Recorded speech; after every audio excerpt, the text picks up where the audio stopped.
Yeah, the one that's is ABC. okay. Natural resources. Okay.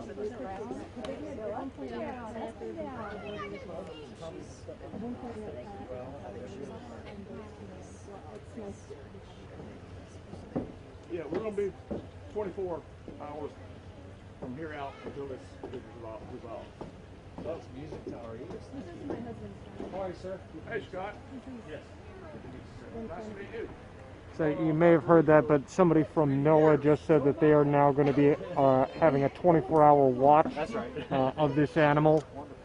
Essentially, just to make it comfortable and make sure that nobody bothers it, because getting near the animal is with power boats or anything that can make noise in the water, even at a somewhat of a distance, can further distress it. Are they on the boat with the enforcement from Dalton Island? I understood there's going to be 2 officers on that boat and the Dalton Island Sea Life. Yeah, so I've got 2 people on that boat now, and then I've got 2 more people coming with a different boat. Okay, and there was 1 drone and it's already gone. And it is gone. It's been gone for about 20 minutes. Okay. Well, I think I'm up to speed. We're going to have this under control here pretty quick. You've already had it under control. Working on it. I have you. Thanks. Doctor, this is up live, just so you know. All right. Hold on to that, please. I'll wait for this guy to pack up his stuff. Sorry, man. I just needed that spot. Oh, go ahead. A good chance. If you could stand right over there, I want I want to bring the video down, camera down. hang on just a second while I get you.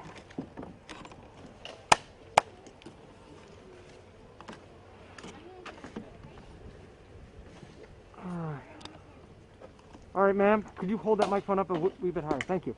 What is your name? Ruth Carmichael. And what is it? Spell your last name, Ruth. Carmichael. And your title, ma'am?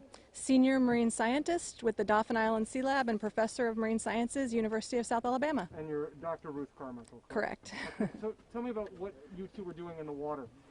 So we were assessing the condition of a stranded sperm whale here in Mobile Bay. And what can you tell from your assessment? Animals strand for a reason. So the prognosis for a large animal like this, stranding is not good. But we're trying to get a sense of the animal's condition. So we were out there doing things like looking at the skin, counting the number of breaths that the animal's taking and how frequently they're taking them. And that information will tell us a little bit about the animal's condition. At this point, can you say relatively what the condition is? Is it bad? Yeah, the animal is in poor condition. Yeah, and for that reason, we really do ask that people please be respectful and try to stay away from the animal. It's better if they don't come out and try to look at it or get close to it. It is a potentially dangerous situation for the people, and it's also potentially very stressful for the animal. We did have someone out here earlier today who was flying a drone, within 3 feet of the surface of the animal, and that's very, very stressful. So we just ask that people please be respectful, give us some distance. We're still, give us time to do our job, and we'll keep you guys posted. I think one of the things we got to emphasize is that anything in the water is the sound is magnified. Yeah, sound can really carry, and whether it's coming from the air or boats coming up too close in the water, it also creates movement in the water that, at the very least, will make us a little bit more difficult to do our job. Based on your observations, can you say how old and how large this animal might be? The best estimate we have on length at this time is about 36 feet. We have confirmed that it's an adult, but beyond that, we don't have much more information on it. So that's the kind of information we're trying to get. Do you know the sex? Not at this time. Okay. And I heard the guy from NOAA say they're going to do a 24-hour watch just to make sure they keep people out of here. What's the plan with that? So we'll know more a little bit later today. We do have our vet on the water. We have some collaborators coming in who are going to help us out. We'll be able to tell you more later. Okay. I don't mean to be morose here, but are you guys essentially just waiting for this animal to pass? Well, we don't know, but that is a likely outcome. Okay. And so what? Tell me the point of having a perimeter and observing the animal for 24 hours. Again, it's largely a safety issue for people. It's a comfort issue for the animal. It's also going to allow us to keep an eye on the animal because as the tide comes up, We've been watching it since Thursday, and when the tide comes up, the animal can move more easily, and so we don't want to lose track of it. We don't want to not be able to find it so that we can keep monitoring it. And you're a professional in this, and maybe you can speak to this a little bit. There's a bit of a wonder for people when it comes to an animal like this, especially in this spot. Why do you think people react so strongly when they see an animal like that in a place like this? Yeah, I think, the coastal environment is a beautiful setting anyway, and then you have an incredibly majestic animal like this. I think it just captures people, and they're really remarkable animals. And so we want to try to do our best to get as much information as we can, and we, like I said, keep you guys posted about what's going on, because we know people do care. And just so I don't leave anybody out, who are the agencies that are here? So right now we have assistance from ADCNR, so the Alabama Department of Conservation and Natural Resources. We have NOAA representatives. We have the Dauphin Island Sea Labs Marine Mammal Research Program and Alabama Marine Mammal Stranding Network. And we also have some colleagues from the Institute for Marine Mammal Studies in Mississippi. And you also mentioned it's a potentially dangerous situation for people on the water with this animal. What dangers do people potentially have when encountering this animal? Well, these animals are very powerful. I mean, it's a very large animal, so if someone were to get close, it's possible the animal could roll or could raise its fluke and someone could get seriously injured, and so we really need people to stay away. It also is the possibility for a navigational hazard, especially in the evening as time wears on, so we do, it gets dark, so it's really important for us to keep a watch and make sure we know where the animal is. Is there anything else you'd like to add that I have not asked you about now? Well, the most important thing is, we are able to do our jobs when people call and report stranded animals. So if you ever happen to see any marine mammal, a whale, a dolphin, a manatee, anywhere in our waters, we love to know about it. It helps us. We would rather respond and find out that an animal is just fine than not get a call. So, certainly if you think an animal is distressed, definitely call us. But if you're not sure, it's still okay to call us, so call us anytime. And also talk to me about just the unusual nature of the landmark fact of this being the first reported sighting of a sperm whale in these waters of Alabama.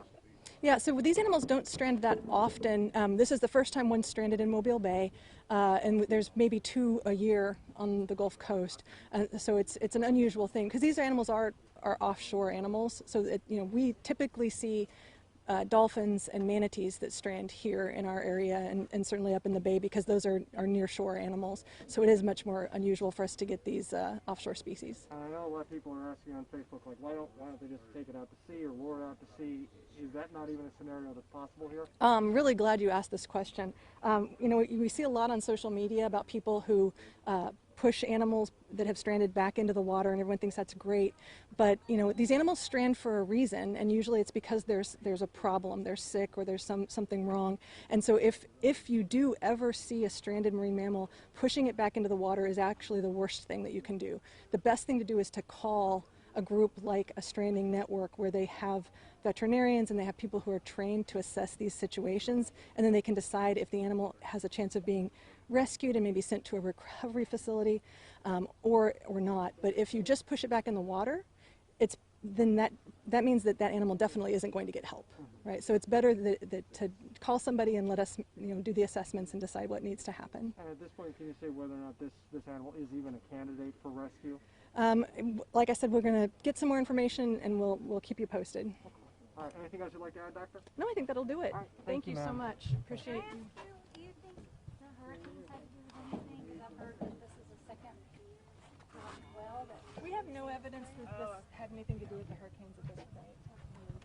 It's just right now we don't know what's wrong. But there's no evidence. Is it the only one? There's some rumor going around that there's another one in As Fort far as Worth. we know, this is the only one. But if you hear of another one, definitely let us know. She does. She has something dead. It wasn't dead. It was the same one. They were just wrong. And that's the problem, is when somebody who is a member of the public takes a still shot of something and says it's dead, that's not as useful as calling us and letting us go. Because we were there. We were actually down at, we were actually there all day on Friday. Because it started like Weeksbanks, and then it went down to Fort Morgan, and then it came back up here. So it's just looking for somewhere to be. Well, it's a little hard to know how much it's free swimming versus sort of floating at this point. Maybe a bit of both. So it's not here by mistake. It chose beach, more or less. It's hard to say. But this isn't what we expected. I'll just be honest about that. But I need to get back on. Thank you. Yeah, for sure. I would love your job. I love mammals. My father likes or doesn't. Except times like this when it's hot and it might be sick.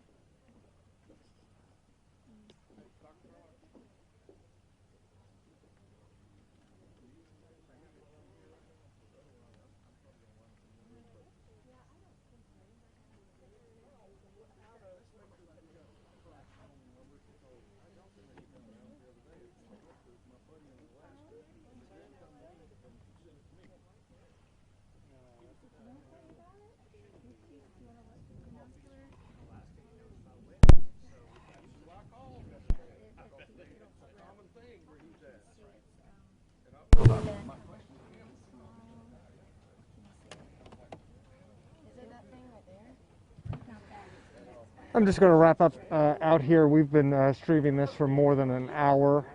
Basically, now that Department of Natural Resources is here, NOAA is here, Dauphin Island Sea Lab, they're essentially going to cordon this area off. They want to keep people away from this animal because any encounters, whether it be by boat or swimmers, can only serve to distress this animal, and they're just going to keep a watch on this animal. The prognosis at this point is that this animal is not doing well. Unfortunately, as the doctor said repeatedly a minute ago, these animals strand themselves for a reason, and it's usually because they're unhealthy. As for what they can do next, it still remains to be seen. They're still assessing the situation and just keeping an eye on it. It's possible that this animal could pass in this spot, or it's possible that they could do a rescue. However, right now, it's just observe. Just observe and watch. And also as a reminder to folks out there to just stay away. If you want to see it, you could come to the shore, but beyond that, they don't want people in the water near this animal at this time. I'm going to wrap things up out here in Montrose. Chad Petrie, WKRG, News 5.